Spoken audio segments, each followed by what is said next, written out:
right now. Boy, it shook up the table. For those who don't know, and even under a rock, Trump is changing the rules. He wants to change the rules about who gets to be a U.S. citizen by just being born here. See, right now, the 14th Amendment says if you're born in the U.S., you're a citizen no matter what. But Trump, he signed this executive order, I think it was 14160, that says no. I think it says if your parents aren't legal citizens or green card holders, you don't get citizenship, even if you're born here.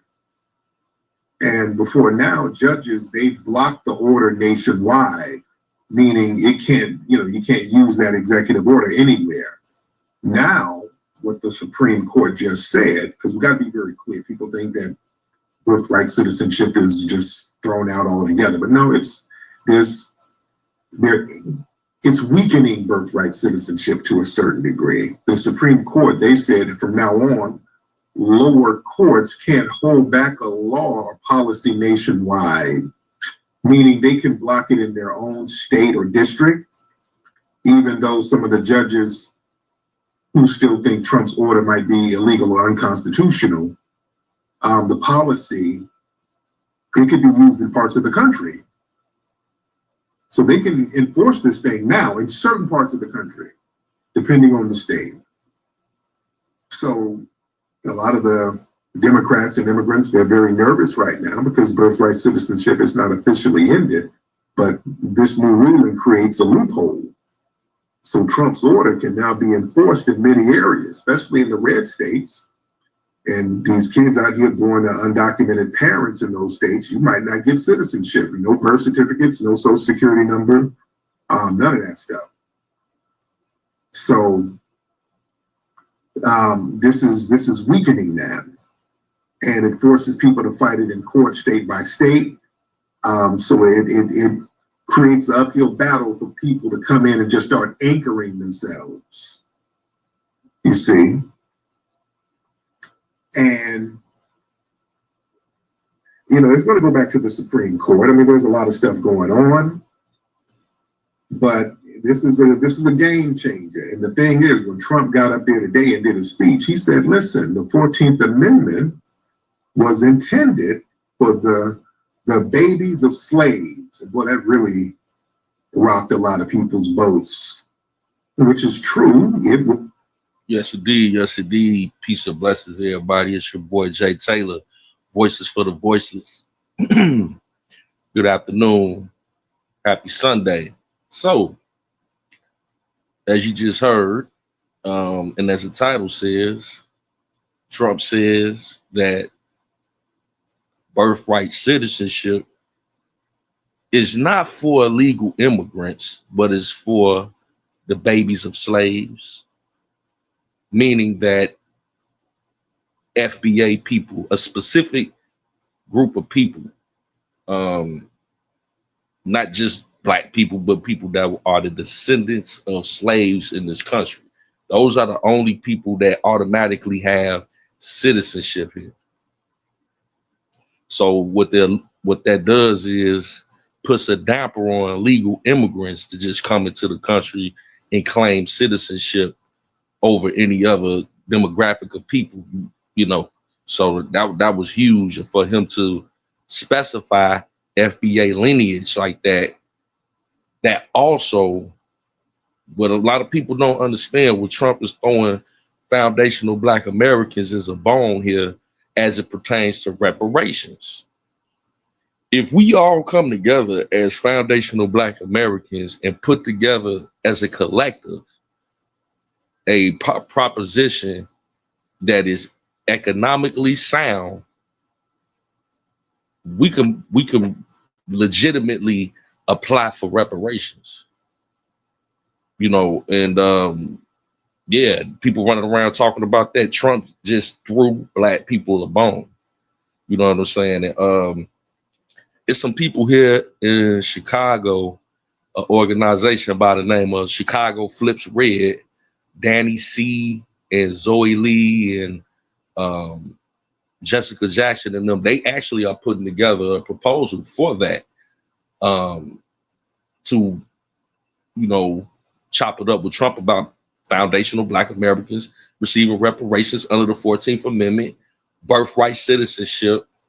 It's a lot. You know what I'm saying? A lot to uncover. I haven't done my full my full research on the 14th Amendment like I should, but I just thought that it would be good to get this little bit of information and know how monumental what Trump just did, what no other president did, to basically throw us that bone under the 14th Amendment. And shout out to Tariq Nasheed. He breaks it down so eloquently in this video. Was made for foundational Black Americans. See, Trump is talking lineage talk. Trump is talking that lineage talk. He's talking what we're saying. That really has a lot of the Democrats and the people on the left really ticked off. That really has them seething, right?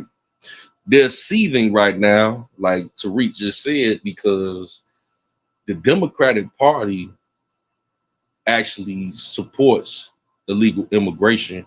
Therefore, they can use those numbers, and they don't need to give us any reparations. They've been getting the Black vote at 80 to 85% for decades without, giving us anything. But a lot of people are waking up. A lot of Black Democrats, former Democrats, are waking up to them not giving us anything. So therefore, they're either going independent or going all the way conservative or Republican. So, they counting on these illegal immigrants for numbers to try to stay in power. So that's why they upset about this, because Trump just threw foundational Black Americans super bone right now to be like, oh man. I mean, just him even trying to do this is, we've never seen any president do that before. Yeah. Yeah. And the thing is, man, they shouldn't be mad. The Democrats, look, this is the pendulum swinging back, Democrats. Where's RJ and all them people? I know RJ's probably somewhere stuffing some bush meat in a little suitcase just in case he has to bounce somewhere. So yeah, so I'm assuming RJ, he probably is like a like a immigrant or something like that. So a lot of them are upset about it too. If they don't have all the way got their citizenship together, Yeah, but I'm gonna land my plane. All right, my brother, it's all good. It's all good. All right, Zoe, for like, any last words, brother? Any last words? Hey, man. And what I can say is, man, today, you know what I'm saying, this nigga, like, Trump, he going for everybody. Today, he going for whatever you want to say, Asians or whatever, Black immigrants, whatever. But tomorrow it could be SBA. You never know. Dude, they didn't go for us already. Dude, we've already done. No. I ain't trying to throw shit out there to scare y'all. I'm just telling you, they've gone after us first. They've been going after us for the last 400 years. We're used to it. So yeah. Exactly. So this, dude, I guess he's from Haiti or whatever. See, Trump isolated a specific group of Black people, the babies of slaves here in America. You know what I'm saying? So that's who the 14th Amendment was initially intended for. But now they're trying to throw little spook tactics, or they're gonna be coming for you next. They already came for us. We were the first. You know what I'm saying? We've been here since the inception. So, to say they're gonna come after us, or they're gonna deport us, that's not possible. Where they gonna send us? They ain't doing nothing else that they've not already done. You understand?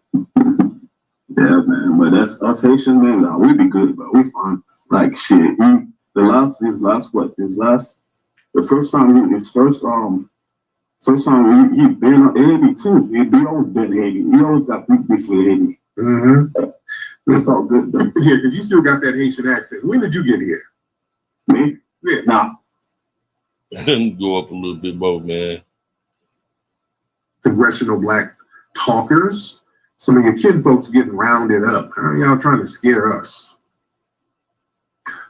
Listen. When Trump said the 14th Amendment was specifically for the babies of slaves, meaning foundation of Black Americans, oh man, boy, they really, that put a bug in everybody's ass. Because see, that statement, that implicitly, it cuts off immigrant access to citizenship through birthright. Right. So basically what a lot of people do through birthright citizenship, they come in from a different country, they, illegally, and then they dump what they call anchor babies. They come over here already pregnant or get pregnant, and then that child automatically has citizenship. So therefore the parent feels like, okay, they're a citizen. No different than if you were to go on vacation to another country with your wife or girlfriend and she pregnant and then have birth out there. And then let's say you go to Jamaica for vacation and then now your wife gives birth out there. Now all of a sudden you got citizenship in Jamaica. That's insane. You know what I'm saying? Saying that, telling the truth, that the 14th Amendment was for the children of enslaved foundation of Black Americans, not immigrants, that just challenges that whole anchor baby thing. And many of these immigrant groups, they're used to being prioritized over foundational Black Americans in policy and media. See, for decades, under the Democrats, these people, they've been elevated. They get these non-citizen immigrants and give them benefits and programs and symbolic representation at the expense of foundational Black Americans. Now that foundational Black Americans, we've been constitutionally recognized and low-key protected in a way that other people have not been. Now there's resentment. Yeah? See, a lot of these people are really, I keep saying this, they are uncomfortable with the fact that foundational Black Americans cannot be deported or stripped of our lineage-based citizenship. To these immigrant families, they live under the shadow, they hide, ducking, dodging, dipping in your car, rolling your window up, tinting your windows. And we as foundational Black Americans, we are deeply rooted and constitutionally cemented in the fabric of this nation. And that frustrates a lot of people who want to just kind of lump us in that same disposable, vulnerable category. Exactly. Like people tend to want to group us up with other groups of people. We are a very unique group of people as foundational Black Americans. So we need certain tangibles that are, specifically for us. You know what I'm saying? So trying to lump us in with all these other people, that ain't gonna work. Just like the brother who just called up. Trump is going to get us. You're going to go back in slavery. And stop. No. That ain't working, y'all. That fear-mongering ain't, y'all rely on that fear-mongering to try to manipulate foundational Black Americans into joining your cause. No, we're good. Yeah? They can't deport us. That manipulation don't work. And these people, they fear the political consequences of foundational Black Americans organizing separately and not co-signing these immigration agendas. Hey, it's too much hostility coming from people. We done that. We see that ain't working. We're realizing we ain't gonna just keep doing the same shit over and over and getting the same janky results. So we're trying something new. Us. We focus. Exactly. Definition of insanity is continuously to do the same thing, expecting different results. At some point, you got to do something different if you want to have a different result. On us. That's the new thing. We're going to do what everybody else is doing. We focusing on us. That all of this kumbaya shit ain't working for us. It hadn't worked. All it does is elevate you and then make you hostile to us. So damn that. Yeah? We ain't doing the people of color umbrella. We're doing lineage-based demands. And when we do that, that's why they're so hell-bent against us acknowledging our lineage. This is why they're so butthurt. They see what it is. Because they know when we focus on our lineage, we're not going to get targeted like they get targeted. And then we can't act as a shield for them because they've always needed us to be a shield. So they tried this smear campaign to guilt us into staying tied to this multicultural Pan-African coalition where we don't get shit, but we sit here and protect everybody else. No, those days are over. Exactly. Those days are over. It's time for everybody to hold their own nuts. See, a lot of these people now, they see a shift in the power dynamics. And you know what? A lot of these folks, they don't like the thought of being beneath foundational Black Americans in the hierarchy. Family, a lot of these immigrant groups, Hispanic, Asian, even African and Caribbean, they've enjoyed this unspoken social preference over foundational Black Americans in media, hiring, education, the whole shebang. They know that they get prioritized because they know we're looked at as troublemakers. We'll speak up. If something ain't right, they know we speak up. If the money ain't right, we speak up. These other folks sit up here and work for peanuts, and you ain't getting no benefits because you got 20 niggas living in the house with you. Exactly. That's another thing. They use these illegal immigrants as slave labor. You know, these companies, they hire these people for half of what they would pay a regular citizen. And that's all they really concerned with is that's basically slave labor. They just paying them uh, well below the poverty line, and they'll work for peanuts, opposed to just giving a livable wage to a regular citizen. Foundational Black Americans, we gonna step up and say, hey, look, wait a minute. We all need a raise. This money ain't right. Yeah, y'all did pretty good this quarter. We all need a raise and some dental benefits because my tooth hurt. And I'm gonna need some medical, and my sister about to have a baby, so we need some maternal time off. So we don't speak up as foundational Black Americans. So we're looked at as troublemakers to a certain degree because we're gonna make sure everything is done right and equitable. Other groups ain't gonna rock the boat, so they get prioritized. And these other groups, they understand that.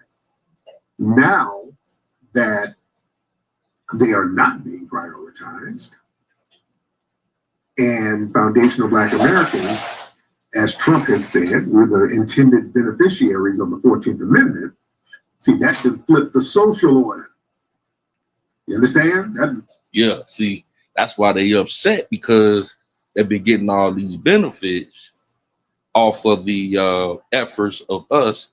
Although we were the intended beneficiaries, like Therese said, you know, they've been the trickle down effect has not only trickled down to these other demographics of people, they have been prioritized over us. So, you know, what this does is put us right back in the center where we were rightfully supposed to be. Flip the whole thing now. That's why there's a need for them to drag us down with them. You see? Everything is all about you. Y'all need to come on down here with us. Y'all gonna get it too. We gonna get deported and you gonna be in slavery. Come on down here with us. They keep trying to drag us down with them. You know, you see that? Everything is all about us. All of these groups getting targeted. Everything they say is not about white supremacy. It's not about them getting deported. It's not about them being targeted. It's about where are the FBAs to come on down here with us. You know why? Because they so used to Black people fighting all their battles. You know what I'm saying? Like at some point you got to delineate, meaning that all right, that ain't got nothing to do with us. I'm sorry y'all going through that, but that ain't our fight. You know what I'm saying? That just ain't our fight. That's their main focus. Where are we and how come we ain't down there in the trenches with them? Damn that. Because see, the hierarchy has been disrupted now. They don't like it. Damn that. It's not our job to put the cape on for you. A lot of these folks, they don't want to acknowledge that foundational Black Americans, we have a unique constitutional and historical claim. That's right. Yeah, instead of them accepting the legal truth that foundational Black Americans, we're the only group whose citizenship was guaranteed. What's for you is for you, man. You can't share everything with everybody. You got to claim something. And as foundational Black Americans, we have a unique history that deserves the undivided attention of that, those benefits for 14th Amendment. We can't just dice that up with all these other groups of people. You know why? Because when they get theirs, they don't dice it up with us. You had a lot of these groups saying we didn't deserve reparations. This is our shot to really, and me personally, I'm not hell bent on reparations like that. Fix this economy. I want to learn some more I want to learn teach me financial literacy, teach me how to fish, and I'll go out there and get my own. Whatever happened in the past, it happened type mentality. I'm not, but it would be nice if we did get cut a check. You know what I'm saying? So I'm not opposed to it. I'm pro it, but I'm not hell bent on it like that. But if it was to happen, I'm for it. You know what I'm saying? But I think that with this president and how he's talking, if we were going to get it, it would be, this is our best chance if we could come together as FBA and delineate from these other groups. As a remedy for slavery, they try to erase that specificity and try to lump us into this whole we all gonna get it category. Nah. And see, a lot of these people, they fear losing the ability to exploit that civil rights legacy that was built by foundational Black Americans. See, all of these groups, they benefited from the laws and movements birthed by foundational Black Americans, affirmative action, civil rights protection, the 14th Amendment, all that. And then they get in certain positions and start gatekeeping the benefits that we help them get. Trump has just reminded these people who the 14th Amendment was actually for, and that weakened their ability to kind of co-opt that legacy. And they know that when foundational Black Americans, we're starting to focus on our own interests, that exposes the lynching.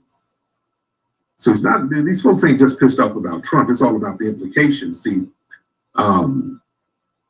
when we get mentioned as somewhat of a semi-protected class, not fully, because there's a lot of stuff that we still need, but just Trump mentioning the babies of slaves, letting the public know that these policies are specific for us and it protects us specifically, that rocks the whole apple cart.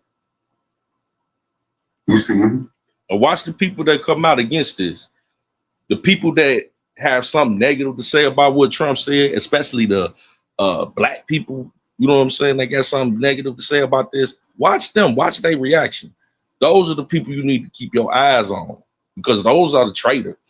This is not something that should be opposed. This is law and policy that was implemented, that was bipartisan when it was created. So I'm gonna leave that right there, man. I just wanted to come with a quick little message, man. Shout out to Tariq Nasheed. If you want to look at that video for yourself, it's a 45-minute video. He breaks it down. It's called Trump's Birthright Bombshell on Tariq Radio. It's very interesting. But yeah, man, you know what I'm saying? That was a heavy bone that was just thrown to foundational Black Americans. No disrespect to any other demographic of people, but why should we have to be subjected to having to share our policies with every other demographic when don't nobody share with us when they get what they got? You know what I'm saying? The Asians, when they got that, when Kamala Harris, and them gave them billions of dollars for whatever bill they got, we didn't get none of that. You know what I'm saying? I mean, why do we always have to be the ones to lay out everything else for every other group of people? You know what I'm saying? Let's just keep something for ourselves. And if we're able to come together as a collective and present the administration with a economical sound, financial sound, sociable sound presentation on why we should get under the 14th Amendment, why we should get reparations as foundational Black Americans. Hey, he already threw the bone, man. You know what I'm saying? We just got to build on that. So shout out to Chicago Flips Red, Danny C and them. They talk about it a lot over there. They putting together. They've been down to the White House. It's your boy Jay Taylor, Voices for the Voiceless. We love y'all.